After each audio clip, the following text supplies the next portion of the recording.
જિલ્લા અધિવેશન પત્રકાર એકતા પરિષદનું યોજાયું ત્યારે મને ગૌરવની વાતનું છે દરેક તાલુકાનો પ્રવાસ આ જિલ્લામાં મેં કર્યો છે, એટલે બીજા જિલ્લામાં તાલુકાનો પ્રવાસ નથી કરી શક્યો.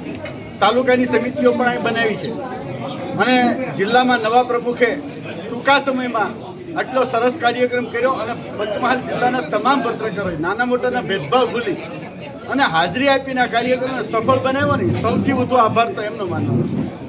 આજના કાર્યક્રમને સફળ બનાવવા માટે જેમણે બીડું ઝડપ્યું હતું, અમને ઓછામાં ઓછી તકલીફ આપ્યા વિના એમણે કાર્યક્રમને આખો ક્રિએટ કરી દીધો એવા જિલ્લાના પ્રમુખ પ્રદીપભાઈ, પૂર્વ પ્રમુખ ભાઈ ઇસ્માઇલભાઈ, શ્યામળભાઈ અને આખી એમની ટીમ રાતને દિવસ જોયાવીને કામ કરી અને કાર્યક્રમને સફળ બનાવ્યો છે.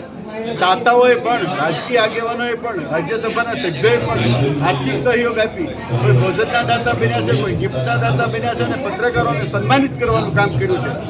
અન્ન ભેળા અને મન ભેળા સંદેશને સાર્થક કર્યો છે. ત્યારે સૌનો આભાર વ્યક્ત કરું છું.